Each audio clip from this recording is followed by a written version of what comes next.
Hello അസ്സലാമു അലൈക്കും, welcome back. അപ്പോൾ നമ്മളിവിടെ വന്നിട്ടുള്ളത് ഒരു അടിപൊളി കാസർഗോഡ് സ്റ്റൈൽ ബീഫ് കറി റെസിപ്പിയുമായിട്ടാണ്. ഇനി നമുക്കത് തയ്യാറാക്കുന്നത് എങ്ങനെയെന്ന് നോക്കാം. ഇതിനു വേണ്ടി ഞാനിവിടെ 1 കിലോ ബീഫാണ് എടുത്തിട്ടുള്ളത്.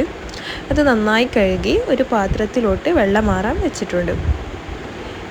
ഇനി നമുക്ക് ഒരു കുക്കർ അടുപ്പിലോട്ട് വെച്ച് അതിലോട്ട് ആവശ്യത്തിന് എണ്ണ ചേർത്ത് കൊടുക്കാം.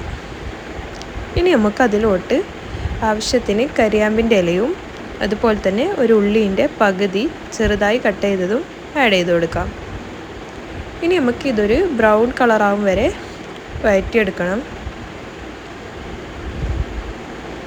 ഇത് ബ്രൗൺ കളറായി കിട്ടിയിട്ടുണ്ട്. ഇനി നമുക്ക് ഇതിലോട്ട് പൊടികൾ ആഡ് ചെയ്ത് കൊടുക്കാം.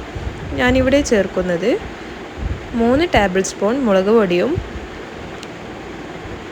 ഒരു 2 ടേബിൾ സ്പൂൺ മല്ലിപ്പൊടിയും അതുപോലെ തന്നെ ആവശ്യത്തിന് മഞ്ഞൾപ്പൊടിയും ചേർത്ത് ഇതിൻ്റെ പച്ചമണം ഒന്ന് മാറിക്കിട്ടും വരെ വഴറ്റിയെടുക്കാം. ഇനി നമുക്ക് ഇതിലോട്ട് ബീഫ് ചേർത്ത് കൊടുക്കാം. എന്നിട്ട് നമുക്കിതൊന്ന് നല്ല രീതിയിൽ മിക്സ് ചെയ്തെടുക്കാം. ഇനി ഇതിലോട്ട് ഒരു 2 ഉള്ളി ചേർത്ത് കൊടുക്കാം. അതുപോലെ തന്നെ ഒരു 3 തക്കാളിയും പിന്നെ ഇഞ്ചി വെളുത്തുള്ളി ഒതുക്കിയതും ചേർത്ത് കൊടുത്തിട്ട് ഒരു 4-5 വിസിലാവും വരെ വെയിറ്റ് ചെയ്യാം. ഇനി മറ്റൊരു പാത്രത്തിലോട്ട് ആവശ്യത്തിന് എണ്ണ ഒഴിച്ച് അതിലോട്ട് കുറച്ച് കരിയാമ്പില ചേർത്ത് കൊടുക്കാം. നിങ്ങൾക്ക് വേണമെങ്കിൽ കുറച്ച് ഉള്ളിയും ചേർത്ത് കൊടുക്കാവുന്നതാണ്. ഞാനിവിടെ ചേർക്കുന്നില്ല. പിന്നെ നമുക്ക് ഇതിലോട്ട് ഒരു 2 ടേബിൾ സ്പൂൺ ബീഫ് മസാലയും 1 ടേബിൾ സ്പൂൺ ഗരം മസാലയും അതുപോലെ തന്നെ ഒരു 2 ടേബിൾ സ്പൂൺ കുരുമുളക് പൊടിയും ചേർത്ത് ഇതിൻ്റെ പച്ചമണം മാറുന്നത് വരെ വഴറ്റിയെടുക്കാം. നമ്മുടെ ബീഫ് കറി ഇവിടെ റെഡി ആയിട്ടുണ്ട്.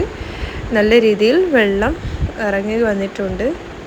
ഇനി നമുക്ക് നേരത്തെ മാറ്റി വെച്ച പൊടി ഇതിലേക്ക് ആഡ് ചെയ്ത് കൊടുക്കാം. എന്നിട്ട് ഒന്നും കൂടി മിക്സ് ചെയ്ത് നമുക്ക് നല്ല രീതിയിൽ തിളപ്പിച്ചെടുക്കാം.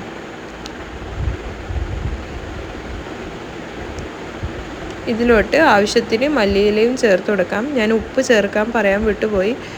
ആവശ്യത്തിന് ഉപ്പും ചേർത്ത് കൊടുക്കേണ്ടതാണ്. ഇനി നമുക്കിതൊന്ന് അടച്ചു വെച്ച് നല്ല രീതിയിൽ തിളപ്പിച്ചെടുക്കാം. അപ്പോൾ നമ്മളെ ബീഫ് കറി ഇവിടെ റെഡി ആയിട്ടുണ്ട്. നല്ല അടിപൊളി ടേസ്റ്റാണ്. ചോറിനൊപ്പവും ചപ്പാത്തിക്കൊപ്പം കൂട്ടാൻ വേണ്ടി അടിപൊളി കാസർഗോഡ് സ്റ്റൈൽ ബീഫാണ്. മസ്റ്റായി ട്രൈ ചെയ്താൽ ഇതിൻ്റെ റിവ്യൂ കമൻറ്റായി അറിയിക്കുക. അപ്പോൾ അടുത്ത വീഡിയോയ്ക്കും വീണ്ടും കാണാം.